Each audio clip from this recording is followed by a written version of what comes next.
Alright, so hit my first snag. So I filled up the boat yesterday and I wanted to leave it overnight to make sure that there was no small leaks, but as you can probably tell, this chamber has a leak somewhere.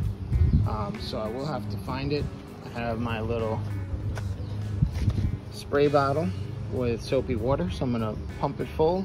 I'm just gonna spray it all down, spray everything down, inside, outside, top, bottom, and take a look and see if I see any bubbles, and then go through the repair process.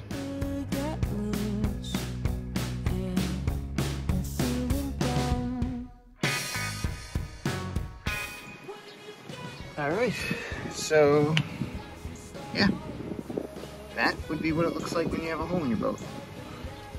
So as you can see, if I spray it with water, you will see the bubbles. So I know it lines up right here, and it's on my black, which is fantastic. I don't have a black patch, but that's okay. Again, cheap boat, just gonna use whatever I got. So basically what you want to do is, I'm going to dry off this area. You actually want to rough it up with a little bit of sandpaper.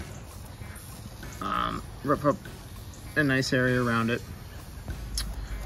Clean it off again, make sure it's completely dry, and then use the glue in the patch. But I'm going to continue to check, make sure there's no other leaks, and then yeah, go from there.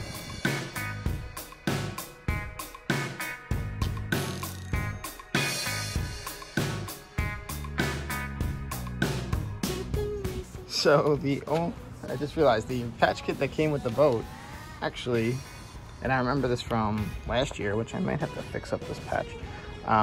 Last year I had to patch a little hole right here, but the only patch that came with the kit, with the boat itself, is white. Why would they give you a white patch for a completely gray boat? Whatever, it is what it is. So I sanded down the area around it just to scuff it up a little bit. It's dry. I'm gonna put the glue on and then stick the patch on. And yeah, gotta give it about 24 hours to dry. But I'll work on some of the other parts while that's drying, and then we'll refill it up and make sure that it's holding air again. So let's get to it.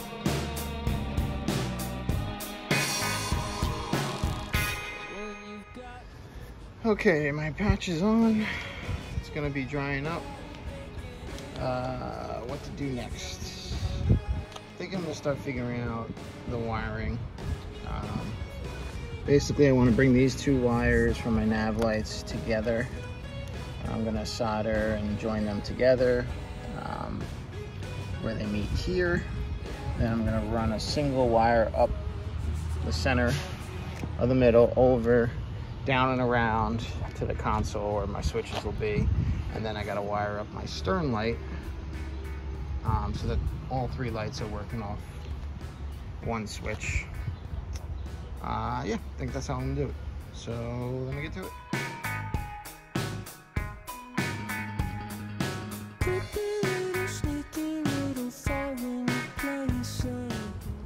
So I decided I'm just gonna run them independently. And then just connect them all together to the same switch to make any kind of replacement that needs to be done easier. So all I did is just roughly lay out the lengths of wires that I need. Walked them back to the back of the boat, cut them out. So now I'm going to do this connection, solder them up, seal them up with the waterproof shrink wrap, marine shrink wrap, and then I'm gonna probably run them all centered. Trying to figure this out.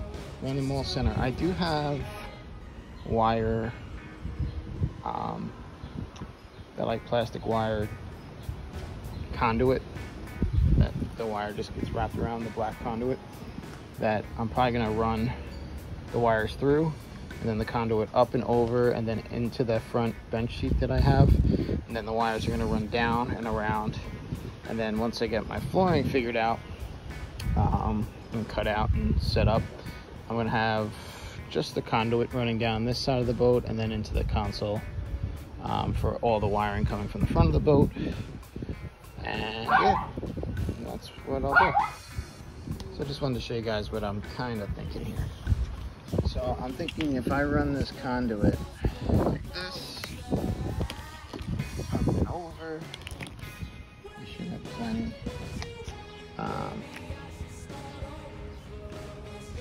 Yeah, that's what I'm gonna do to hide the wires coming out the front. Yep. Keep some of this stuff. So I just connect the wires at the side of them together. Same with the negative on this side. Duplicate the process on the other side. And then yeah, we're good to go. So I got a little bit sidetracked because I was going through some of my old stuff from my parents' house and I found this bad boy. This was on one of the original boats that I built when I was like 17 years old. So I just gotta keep going through the box, see if I can find all the cables and everything, the transducer. And then this bad boy is going on this boat now. So, bingo. Big savings right there. All right, we got these all soldered up with the marine grade shrink wrap on them. I'm now starting to run them through my little wire hide. So I'm going to run one piece going across here that hides the wires both meeting in the middle, and then another one. This piece is going to run over the top, kind of like that. So let's get to it. All right, so I started running the port side light through, just putting zip ties, making sure to have this facing outwards so that when I clip it, it won't rub into the boat, making sure that the seam is on a downward angle so that any water that gets in here will drain out and down. So that's pretty much zipped. I might add one more here, but now I just gotta continue to zip and run it from this side.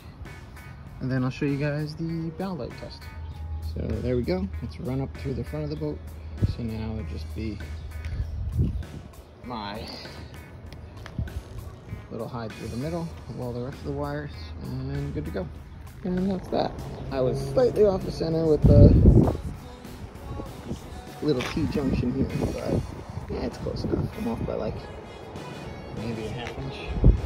Close enough. But that's kind of what it'll look like up in the bow. This will obviously be fed down directly into my front storage box, which will hold my house battery. But yeah, not too bad. Keep everything kind of contained and good to go here. So let me hook up the battery and I'll show you guys what it looks like. All right, there you go. So they are on. A little 9 amp hour 12 volt battery that I had in my garage. I don't know what kind of charge it has on it.